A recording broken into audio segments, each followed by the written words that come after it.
C'est à moi qui revient, moi qui suis économiste comme vous le savez, c'est à moi qui revient l'honneur et la tâche de parler de l'ouvrage le plus personnel qui ressemble aux textes les plus personnels de Patrick, qui s'appelle La floraison de la fin des temps. Dans cet ensemble d'ouvrages, Patrick guette la rencontre. Ça a été déjà dit par Sabine, ça a été dit par d'autres, guette la rencontre. Mais cette rencontre, pour Patrick, elle a deux dimensions. Il y a une dimension personnelle, il y a une dimension de l'humanité. Il y a le face-à-face avec le Créateur au terme de chaque vie, et puis il y a la rencontre finale de toute l'humanité à la fin des temps.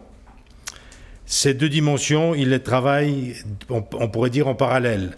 Mais j'aimerais prendre comme point de référence l'ouvrage qui me paraît le plus important pour initier cette trajectoire, c'est Le temps de la fin des temps, avec un sous-titre « Essai sur l'eschatologie chrétienne ». Il a été publié en 94. 94, 6 ans avant l'an 2000, alors que commençait à foisonner toute une littérature bigarrée en rapport avec la fin du millénaire. Cet événement donne une toile de fond à l'ouvrage de Patrick, mais l'auteur donne une perspective, celle de prolongement de ses travaux sur l'enseignement social chrétien, pour, je cite, mettre en valeur l'espérance d'une civilisation de l'amour à l'intérieur de l'histoire comme une étape historique du temps de la fin des temps avant l'épreuve ultime. Ainsi, c'est l'inscription historique de l'Hosanna de l'histoire qui intéresse Patrick. Sans le dire explicitement, mais nous nous souvenons tous de l'auteur, il donne un sentiment d'imminence. Sans prendre position clairement, Patrick se concentre sur la mise en évidence d'un certain nombre d'étapes qui, selon lui, en jalonnent et préparent cette émergence. C'est de cet idéal historique concret d'inspiration vitalement chrétienne, comme il le dit, auquel le Saint Paul VI donne en 1975 le nom de la civilisation de l'amour. Plus que la prospective, c'est l'espérance de la civilisation de l'amour qui sera l'élément central dans l'œuvre subséquente de Patrick. 5 ans plus tard, en 99, paraît un autre livre qui doit être regardé en parallèle avec, à mon avis, avec le temps de la fin des temps. Cette fois-ci, il s'agit d'un ouvrage purement spirituel. Sabine vient d'en parler, parler de Gabriel de Bossis. Il publie un petit ouvrage qui s'appelle « Jésus mon frère ». Il s'agit d'une introduction, d'une synthèse de ces 1000 pages que Jésus a dictées à Gabriel de Bossis et que Patrick a découvert et a été séduit par ces révélations privées qu'il découvrit dans les années 60 et qu'il n'a plus jamais lâché. Comme il le dit dans son autobiographie, on peut dire que ce fut cette lecture qui me tint lieu de règlement de vie. 3 fois par jour, au moment des repas, cette lecture nourrit mon âme. Je crois que c'est très important ce titre de Jésus mon frère, parce qu'il a fait graver sur sa tombe à Saint-Sornin, il a fait graver cette inscription Jésus mon frère, probablement en référence directe aux conversations entre le Christ et Gabriel de Bossis.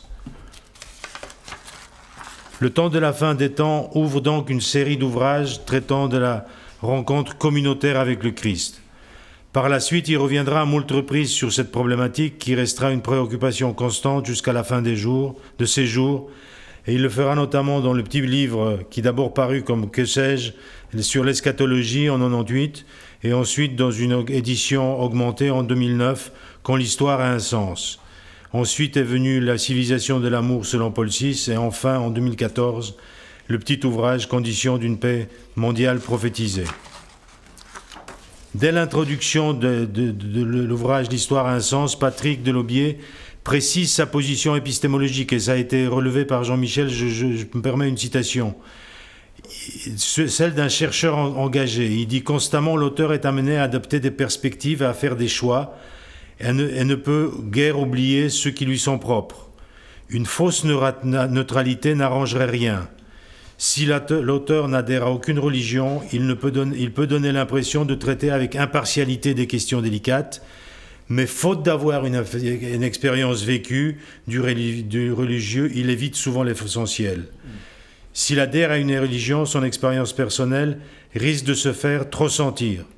Disons avec force, continue-t-il, disons avec force qu'à force de vouloir faire de la science avec des mains parfaitement propres, de tout préjugé, on risquerait de ne plus avoir de main du tout. Et je crois que c'est vraiment une citation très forte pour souligner ce qu'a dit Jean-Michel sur l'engagement personnel de Patrick, mais aussi la capacité de tenir à distance par rapport à un travail on pourrait dire, de pur missionnaire. Le dernier ouvrage à dimension eschatologique que nous a laissé Patrick est Les conditions d'une paix mondiale prophétisée. L'objectif visait de montrer cette paix non comme une pieuse utopie, mais comme une réalité que la caritas chrétienne pourra mettre en œuvre lorsque la grâce, qui est le Christ, rendra possible ce que l'homme peut espérer sans pouvoir le réaliser par ses propres forces. Donc il y a une dimension prophétique très très forte.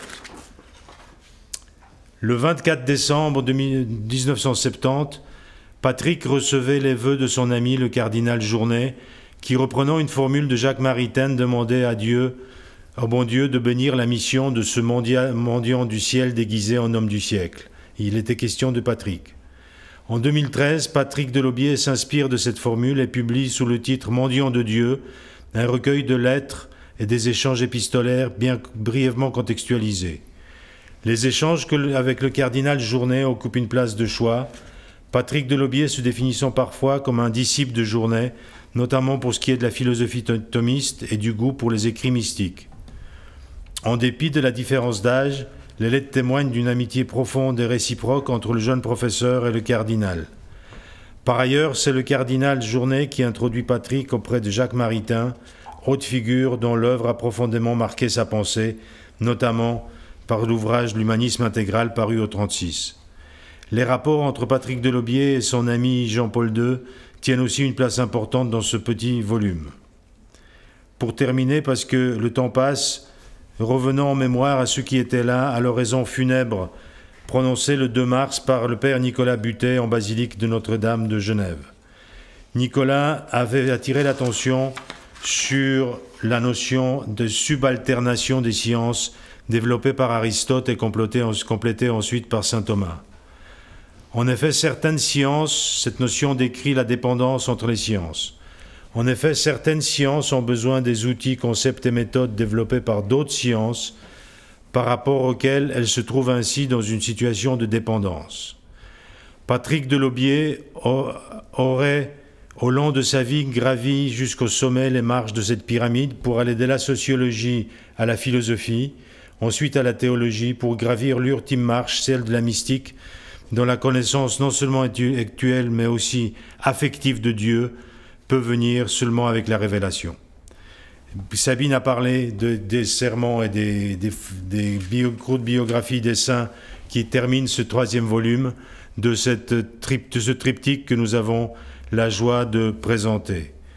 Nous avons, je crois, tout le comité éditorial est honoré d'avoir pu mener à bien cette tâche en fournissant un large lectorat, courageux il faut le dire, les 5000 pages, les 5000 pages noircies à travers toute une vie par notre ami Patrick. C'est à la fois un tel témoignage intellectuel, un tel témoignage personnel, je crois, qu'il nous lègue et nous le remercions pour cela. Voilà, merci.